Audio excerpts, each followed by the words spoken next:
Hello class 5 बच्चों, subject Hindi lesson 2 का जो है क्वेश्चन आंसर अब आप देखिए क्या दे रहा है। महाता सहसा का जन्म कहाँ हुआ था, उस स्थान को आज हम किस नाम से जानते हैं। महाता सहसा का जन्म सीलोन में हुआ था, उस स्थान को स्विंगल द्वीप तथा लंका के नाम से हम लोग जानते हैं।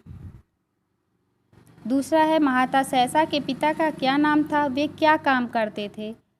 महाता सहसा के पिता का नाम दिवाकर सहसा था, वे जड़ी बूटियां बेचते थे तथा कुछ वैद्य भी जानते थे। तीसरा, महाता सहसा का परिवार गरीबी से क्यों जूझ रहा था। पिता की मृत्यु के बाद अन्य वैद्य महाता सहसा से द्वेष रखने लगे। उन्होंने रोगियों को भड़का दिया ताकि कोई भी रोगी महाता के पास न जाए। इस प्रकार आय का साधन न होने से महाता सहसा का परिवार गरीबी से जूझ रहा था। ये आपका तीसरा हो गया। अब चौथा है महाता की माँ और बहन क्या काम करती थी। महाता की माँ दूसरों का अन्न पीसती थी और उनकी बहन फूलों की माला बनाती थी। लारेटो बेंजामिन ने महाता सहसा को अपने गांव क्यों बुलाया था। लारेटो बेंजामिन ने महाता सहसा को अपना उपचार कराने के लिए गांव बुलाया था। लारेटो ने अपनी इकलौती पुत्री का विवाह महाता सहसा के साथ क्यों कर दिया। महाता सहसा की ईमानदारी, सद्व्यवहार एवं परिश्रम से प्रभावित होकर लारेटो ने अपनी इकलौती पुत्री का विवाह उनसे कर दिया। इस तरह आपका क्वेश्चन आंसर पूरा हुआ। आप दूसरा देखिए, खा शब्दों का उनके अर्थ से मिलान करो। अब यहाँ उपकार लिखा है ना, आप उपकार को जो है यहाँ आप दया, उपकार को आप दया पे मिलाएंगे। असरफियाँ, यहाँ आप सोने की मोहरें यहाँ पे आप मिलाएंगे। ऋण, ऋण को आप कर्ज में मिलाएंगे। फिर पूर्वज, यहाँ दादा परदादा में। प्रसिद्ध, जाने माने। संपन्न, धनी में। उपवास, व्रत, यहाँ ऐसे आप मिला देंगे। फिर देखिए आपका दे रहा है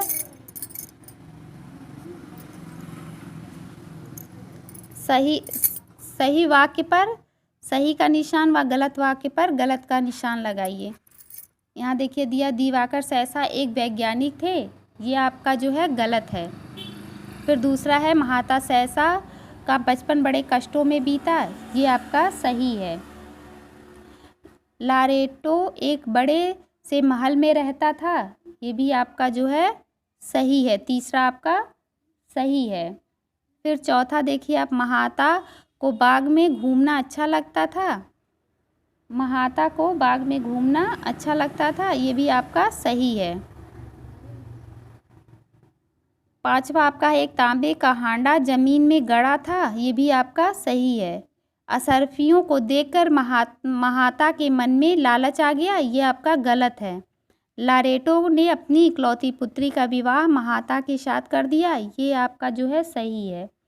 ये आपका हो गया पूरा। आप देखिए भाषा ज्ञान में यहाँ कुछ संज्ञा शब्द दिए गए हैं, इनका वाक्य में प्रयोग करिए। लंका है, रावण लंका का राजा था। परिवार है, आजकल एकल परिवार का चलन है। वैद्य जड़ी बूटियों से दवाइयाँ बनाते थे। बागीचा फूलों के खिलने से सुंदर दिखाई देता है। इस तरह आपका वाक्य प्रयोग पूरा हुआ। खा है, उल्टे अर्थ वाले शब्द लिखो। मृत्यु का आप यहाँ जीवन लिखेंगे। ज्ञान का आप यहाँ पे अज्ञान लिखेंगे। बचपन का आप जो है यहाँ बुढ़ापा। कंगाल का संपन्न। स्वस्थ का अस्वस्थ। अब देखिए गा, लिंग बताइए। यहाँ गांव है, यहाँ आप गांव के सामने पुल्लिंग लिखेंगे। सीलोन के सामने आप जो है पुल्लिंग लिखेंगे। वर्ष के सामने आप जो है पुल्लिंग लिखेंगे। ढक्कन के सामने आप जो यहाँ पे पुल्लिंग लिखेंगे। फिर यहाँ जड़ी बूटियाँ हैं, जड़ी बूटियों के सामने स्त्रीलिंग। धन के सामने पुल्लिंग। वाहन के सामने स्त्रीलिंग। घर के सामने पुल्लिंग। अब आपका घा आ गया। बेमेल शब्दों पर क्रॉस का निशान लगाइए। ये आप स्वयं कर सकते हैं।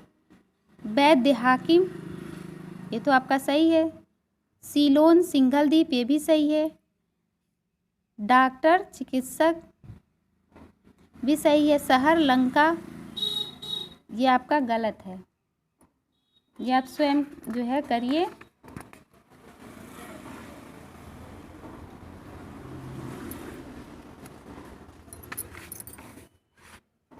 दारिद्र गरीब, ये भी आपका सही है। धनी निर्धन, ये आपका जो है गलत है।